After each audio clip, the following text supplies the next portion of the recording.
ইউরোপের সেনজেনভুক্ত অনেকগুলো দেশই আছে, প্রায় 28 থেকে 29টা, নতুন পুরাতন সবকিছু মিলিয়ে কিন্তু অনেকগুলো সেনজেন দেশ রয়েছে। তার মধ্যে স্লোভেকিয়া হচ্ছে অন্যতম ইউরোপের সেনজেনভুক্ত একটি দেশ। আর অনেকেই কিন্তু বর্তমানে আমরা এই স্লোভেকিয়ার জন্য জমা দেওয়ার জন্য চেষ্টা করতেছি, ফাইল জমা দিচ্ছি এবং বিভিন্ন দেশের জন্য বিভিন্ন জায়গা থেকে যেখানে যার সুযোগ সুবিধা ভালো মনে হচ্ছে ওইখান থেকে কিন্তু আমরা ফাইলগুলো জমা দিচ্ছি।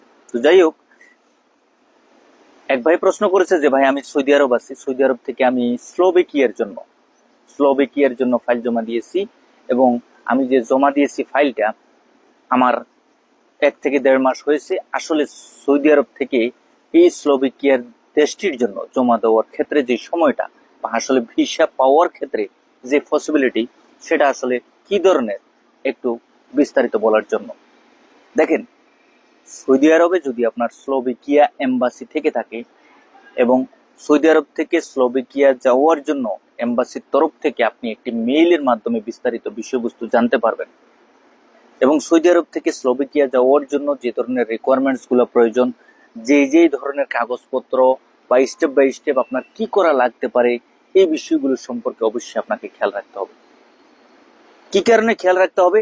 আপনি যদি কোনো কিছুই না জানেন, না বুঝেন এবং আপনার ভিতরে কোনো ধরনের সামান্য পরিমাণ যদি জ্ঞান না থাকে, বা আপনি এই স্লোভেকিয়া দেশটি যাওয়ার ক্ষেত্রে কি কি ডকুমেন্টস গুলো প্রয়োজন, সাথে সাথে আসলে সৌদি আরবের এম্বাসি স্লোভেকিয়া যাওয়ার জন্য, সৌদি আরবের যে স্লোভেকিয়ার এম্বাসি রয়েছে, স্লোভেকিয়া যাওয়ার জন্য সৌদি আরবে স্লোভেকিয়ার এম্বাসি কাজের ভিসা অ্যাপ্লিকেশন জমা নিচ্ছে কিনা, সেটা হচ্ছে সর্বপ্রথম আপনার একটি করণীয় গুরুত্বপূর্ণ কাজ। যদি তারা স্লোভেকিয়ার এম্বাসি তারা যদি কাজের ভিসার ওয়ার্ক অ্যাপ্লিকেশন যদি না নেয়, তাহলে আপনি কোথায় জমা দিবেন? ভিসা কোত্থেকে নেবেন?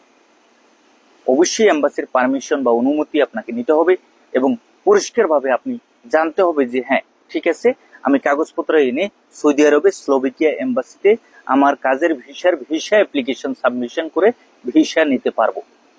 আশা করি বুঝতে পারছেন ভাই। সুতরাং যারা এই ভিডিওটা দেখবেন দয়া করে শেয়ার করবেন, কারণ এই যে বিষয়বস্তু খুঁটিনাটি কথাবার্তাগুলো, এগুলো কিন্তু সবসময় ভিডিওর মধ্যে বিশদ আকারে বলা যায় না, তাই সব এই ছোট ছোট ভিডিওগুলোর মধ্যে আপনাদের সাথে শেয়ার করার চেষ্টা করি। সবাই ভালো থাকবেন, ধন্যবাদ।